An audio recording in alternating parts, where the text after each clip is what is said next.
हिमाचल प्रदेश के चंबा शहर से करीब 85 किलोमीटर की दूरी पर बसे मणि महेश में भगवान भोले मणि के रूप में दर्शन देते हैं। इसी कारण मणि महेश कहा जाता है इसे। धौलाधार, पांगी व जांस्कर पर्वत श्रृंखलाओं से घिरा यह कैलाश पर्वत मणि महेश कैलाश के नाम से जाना जाता है। हजारों सालों से श्रद्धालु रोमांचक यात्रा पर आ रहे हैं। चंबा को शिवभूमि के नाम से भी जाना जाता है। मान्यता यह है कि भगवान शिव इन्हीं पहाड़ों में निवास करते थे। मणि महेश यात्रा कब शुरू हुई इसके बारे में अलग अलग विचार हैं, लेकिन कहा जाता है कि यहाँ भगवान शिव ने कई बार अपने भक्तों को दर्शन दिए हैं। 13,500 फुट की ऊंचाई पर किसी प्राकृतिक झील का होना किसी दैवीय शक्ति का प्रमाण है। आइए मणि महेश यात्रा के बारे में जाने कुछ रोचक तथ्य। आस्था के साथ रोमांच भी। हिंदू धर्म ग्रंथों के अनुसार हिमालय की धौलाधार, पांगी और जांस्कर श्रृंखलाओं से घिरा कैलाश पर्वत मणि महेश कैलाश के नाम से प्रसिद्ध है। श्री कृष्ण जन्माष्टमी, भाद्रपद कृष्ण अष्टमी से श्री राधा अष्टमी तक लाखों श्रद्धालु पवित्र मणि महेश झील में स्नान के बाद कैलाश पर्वत के दर्शन के लिए यहाँ पहुंचते हैं। पहाड़ों, खड्डों, नालों से होते हुए मणि महेश झील तक पहुंचने का रास्ता रोमांच से भरपूर है।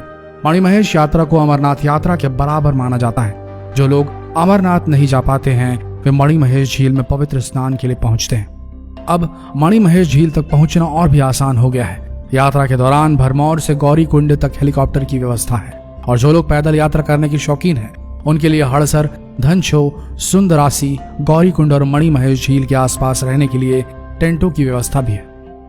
मणि महेश कैलाश की भौगोलिक स्थिति।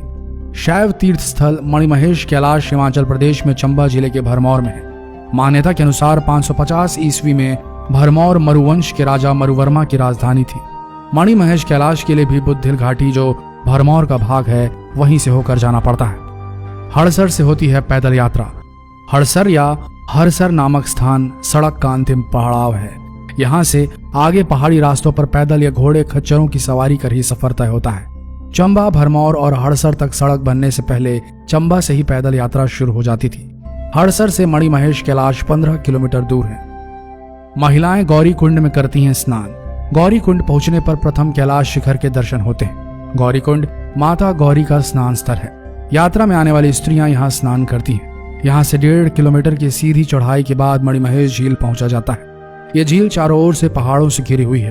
देखने वालों की थकावट को क्षण भर में दूर कर देती है। बादलों में घिरा कैलाश पर्वत शिखर दर्शन देने के लिए कभी कभी ही बाहर आता है। इसके दर्शन उपरांत ही तपस्या सफल होती है। होते हैं नीलमणि के दर्शन। हिमाचल सरकार ने इस पर्वत को टर्कोइस माउंटेन यानी कि वैदुर्य मणि या नीलमणि कहा है। मणि महेश में कैलाश पर्वत के पीछे जब सूर्य उदय होता है तो सारे आकाश मंडल में नीलिमा छा जाती है और किरणें नीले रंग में निकलती हैं। मान्यता है कि कैलाश पर्वत में नीलमणि का गुणधर्म है, जिनसे टकराकर सूर्य की किरणें नीले रंग में रंगती। पहला पवित्र स्नान 2 सितंबर को होता है। झील में पहला पवित्र स्नान कृष्ण जन्माष्टमी 2 सितंबर को होता है और दूसरा अंतिम स्नान राधाष्टमी पर होता है। राज्य सरकार ने यात्रियों को ले जाने के लिए एक निजी हेली टैक्सी संचालक को अनुमति दी है। हेलीकॉप्टर लोगों को आधार शिविर भरमौर से पवित्र झील से 1 किलोमीटर पीछे गौरी कुंड तक ले जाएगा। एक तरफ का किराया 29 रुपए प्रति यात्री तय किया गया है। इस बार हेलीकॉप्टर की सुविधा भरमाणी माता मंदिर से शुरू की जाएगी। कैसे पहुंचे? मणि महेश यात्रा हड़सर से पैदल शुरू होती है। भरमौर से मणि महेश 17 किलोमीटर, चंबा से करीब 82 किलोमीटर और पठानकोट से 220 किलोमीटर की दूरी पर है। पठानकोट मणि महेश कैलाश यात्रा के लिए निकटतम रेलवे स्टेशन है, जबकि कांगड़ा हवाई अड्डा नजदीकी हवाई अड्डा है। ट्रैकिंग। पैदल मार्ग भी शिव के पर्वतीय स्थानों के साथ जुड़ी हुई शर्त है। कैलाश, आदि कैलाश या मणि महेश कैलाश सभी दुर्गम बर्फीले स्थानों पर है, इसलिए यहाँ जाने वालों के लिए एक व्यक्ति का सेहतमंद होना अनिवार्य है। जरूरी गर्म कपड़े व दवाएं भी हमेशा साथ हो। मणि महेश झील के लिए सालाना यात्रा के अलावा भी जाया जा सकता है। मई, सितंबर व अक्टूबर का समय इसके लिए उपयुक्त है। रोमांच के शौकीनों ने धर्मशाला व मनाली से कई ट्रैकिंग रूट्स भी मणि महेश झील के लिए खोज निकाले हैं। 6000 फुट की ऊंचाई से शुरू होती है पैदल यात्रा। पैदल तीर्थ यात्रा चंबा जिले के 6000 फुट की ऊंचाई पर स्थित हड़सर गांव से शुरू होगी और 13 किलोमीटर की दूरी तय करने के बाद 13,500 फीट की ऊंचाई पर स्थित पवित्र झील के पास समाप्त होती है। क्या क्या करें? अपने साथ पर्याप्त गर्म कपड़े रखें। यहाँ तापमान एकदम से 5 डिग्री तक गिर सकता है। यात्रा मार्ग पर मौसम का भी बिगड़ सकता है, लिहाजा अपने साथ छाता, विंड शीटर, रेनकोट व वाटरप्रूफ जूते लेकर जाएं।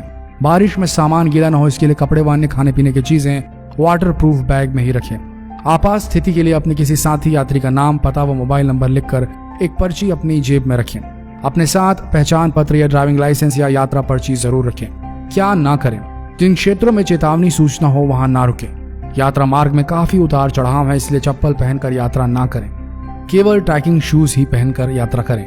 यात्रा के दौरान किसी तरह का शॉर्टकट ना लें, क्योंकि खतरनाक व जानलेवा हो सकता है। खाली पेट कभी भी यात्रा ना करें, ऐसा करने से गंभीर स्वास्थ्य समस्या उत्पन्न हो सकती है। ऐसा कोई कार्य ना करें जिससे यात्रा मार्ग पर प्रदूषण फैलता हो या पर्यावरण को नुकसान पहुंचता हो। तो दोस्तों, ये थी वो जानने लायक बातें जो आपको मणिमहेश यात्रा के लिए तैयार करती हैं। आशा करते हैं आपकी मणिमहेश यात्रा सफल होगी और आपको भी भोले बाबा बुलाएंगे। अब मिलते हैं अगले वीडियो में, तब तक के लिए बने रहिए इस पेज के साथ और इस वीडियो को शेयर करना बिल्कुल ना भूलें। धन्यवाद।